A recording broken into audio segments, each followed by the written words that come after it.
Oui, bonjour, Laurent Ziegelmeyer. Je suis ici à Manet en Tunisie, où je suis en déplacement pour 3 jours dans le cadre d'un voyage d'études organisé par un prestataire du tourisme social.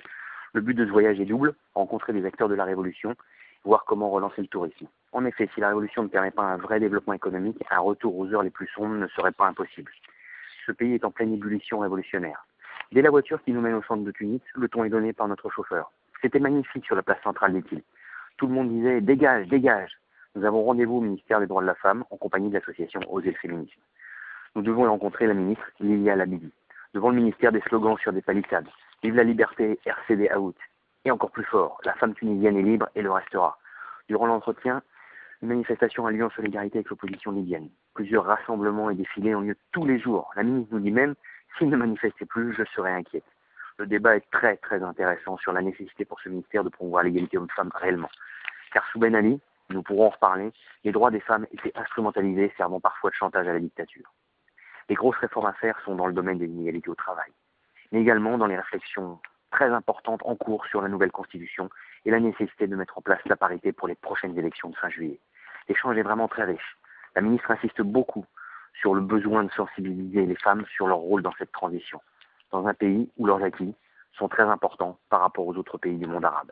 Puis nous abordons les déclencheurs de la révolution. C'est une révolution impulsée par la jeunesse défavorisée, dans un esprit pacifique et laïque, avec une influence assez forte du mouvement rap.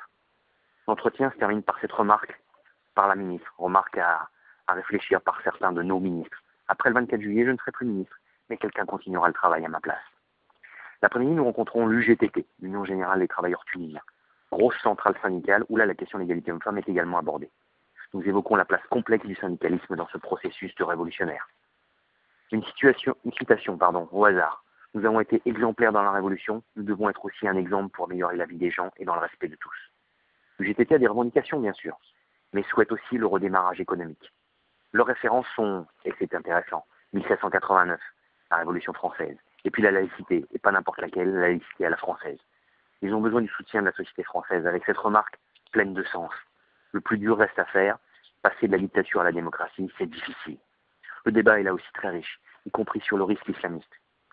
Pour l'UGTT, les islamistes sont déjà déconsidérés, car absents de la révolution et sans programme réel.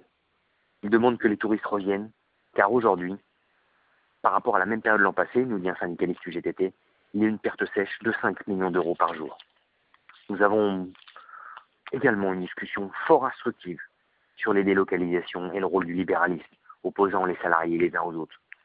Les salariés français aux salariés tunisiens, les salariés tunisiens aux salariés chinois. Le travail, la lutte contre le chômage sont pour eux des conditions indispensables à la réussite de cette révolution. Voilà donc une première journée bien remplie dans une société bouillonnante de débats, de réflexions, de démocratie. Et à demain pour une autre chronique.